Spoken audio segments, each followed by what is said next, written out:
안녕하세요. 수의학박사 닥터입니다. 이번 시간에는 강아지 심장병 진행 단계 중에서 가장 중요한 C단계 증상과 치료 및 대처 방법을 알아보겠습니다. 강아지 심장병 진행 단계가 있는데요. 구분법이 세 가지가 있습니다. 4단계 구분법, 4단계 구분법은 1, 2, 3, 4단계로 나누는 방법이고요. 5단계 구분법이 있는데 조금 더 세분화한 방법이죠.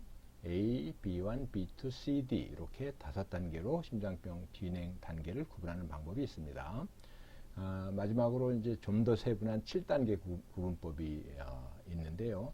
우리나라 동물병원에서는 이 세 가지 구분법 중에서 주로 5단계 진행 단계 구분법을 사용하고 있습니다.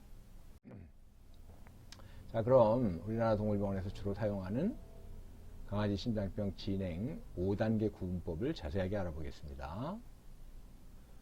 A단계는 뭐 질병이 꼭 발병했다고 볼 수는 없는 단계인데요. 심장병이 발병할 가능성이 있거나 또는 좀 높은 이런 단계, 즉 노령견 이런 경우를 A단계라고 하고 예방적 조치를 좀 취해야 된다 이렇게 이해하시면 되겠습니다.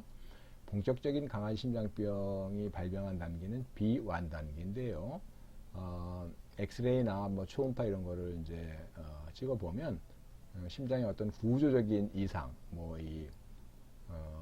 좀 제대로 혈액 이동이 잘 안 된다든지 이래서 잡음은 들리지만 심장병의 중요한 이제 이 어떤 증상을 유발하는 원인이 되는 심장 비대는 나타나지 않고 있는 초기 단계다 이렇게 이해하시면 되겠습니다.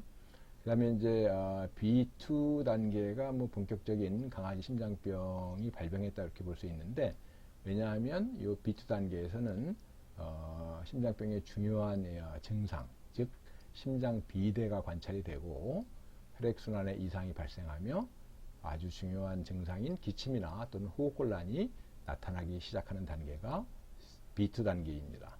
하지만 강아지 심장병에서 가장 중요한 단계는 C단계인데요.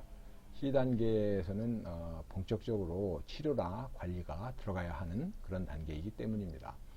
즉 뚜렷한 기침이나 호흡곤란, 결도, 기력상실, 청색증 등 강아지 심장병과 관련된 증상들이 다 나타나는 이런 단계가 C단계이고, C단계에서 어떤 전략적인 치료 전략을 선택하느냐가 강아지의 수명이나 강아지 심장병으로 인한 고통 등에 큰 영향을 미치기 때문에 C단계가 아주 중요한 단계입니다. 그리고 이제 마지막 단계는 D단계인데요. D단계는 이런 온갖 증상이 나타나고 약이나 이런 걸 써도 잘 반응이 없습니다. 사실 어떤 마지막 단계, 즉 강아지의 어떤 생을 마감을 준비해야 되는 그런 단계를 D단계라고 볼 수 있습니다. 자, 강아지 심장병 단계 중에 5단계 중에 C, 1, 2, 3, 4단계죠. C단계는 중요한 이유를 한번 다시 알아보겠습니다. 증상이 심화합니다. 그래서 강아지가 가만히 있을 때도 기침을 하거나 또는 호흡곤란이 나타나고 청색증, 졸도가 나타나는 경우도 있고 온갖 증상이 심하게 나타나기 시작하는 단계가 C단계이기 때문에 C단계가 중요하고, 치료 및 관리 전략의 선택을 해야 되는 그런 중요한 단계가 C단계입니다. 즉 강아지 심장병 약을 이제 본격적으로 사용하는 단계가 C단계인데요. 어떤 약을 사용할 것인가, 또는 용량을 얼마나 사용할 것인가, 이런 거를 선택하는 것이 강아지 심장병의 질병을 가장 효과적으로 억제하면서 또 이 부작용을 최소화하는 이런 방법이기 때문에 어떤 약을 언제부터 얼마를 쓸 것이냐가 아주 중요한 그런 단계가 강아지 심장병 C단계고, 결과적으로 이때 이제 어떤 치료 전략을 선택하느냐에 따라서 강아지의 이제 수명, 심장병 걸린 강아지의 생과 사가 갈릴 수도 있다. 이렇게 이해하셔야 하겠습니다.